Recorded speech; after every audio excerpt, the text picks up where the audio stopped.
Hello friends, ఎట్లున్నారు? ఇవాళ మనం ప్రపంచం లంగ్స్ ఆఫ్ ద ఎర్త్లోకి వెళ్ళబోతున్నాం. అదేనులా సౌత్ అమెరికాలో ఉన్న అమెజాన్ రెయిన్ ఫారెస్ట్లోకి. ఇది 8 కంట్రీస్లో 70 లక్షల స్క్వేర్ కిలోమీటర్స్లో విస్తరించింది. ఈ అడవిలో 30 లక్షల జీవరాశుల పైనే ఉన్నాయి. ఇక్కడ రకరకాల వృక్షజాలం, జంతుజాలం మనకు కనిపిస్తూ ఉంటాయి. విషపూరితమైన పాములు, జంతువులు, పక్షులు, కప్పలు, అనేక రకాల జీవరాశులు మనకు ఇక్కడ కనిపిస్తూ ఉంటాయి. మనకు కనిపించేది కేవలం 10 రకాల జీవరాశులు మాత్రమే. ఇంకా అడవిలో ఎన్నో రకాల అద్భుతాలు దాగే ఉన్నాయి. కేవలం ఈ ఒక్క అడవి నుండే 20% ఆక్సిజన్ ప్రపంచానికి అందుతుంది.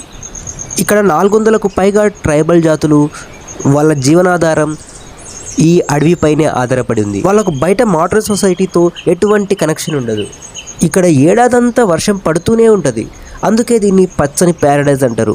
ఇక్కడనే అమెజాన్ రివర్ కూడా ఉంది. దీనికి 1100 ట్రిబ్యూటరీస్ ఉన్నాయి, కానీ దాన్ని మనం కాపాడుకోలేకపోతున్నాం.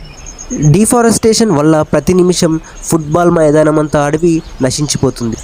అది తెలుసుకున్న నేచర్ లవర్స్ ఈ అడవిని ప్రొటెక్ట్ చేయడానికి ప్రయత్నిస్తున్నారు. మీరు కూడా నేచర్ లవర్స్ అయితే వీడియోని లైక్ చేసి షేర్ చేయండి. అంటే నేచర్కి సంబంధించి వీడియోస్ కావాలంటే మన ఛానల్ని ఇప్పుడే సబ్స్క్రైబ్ చేసుకోండి.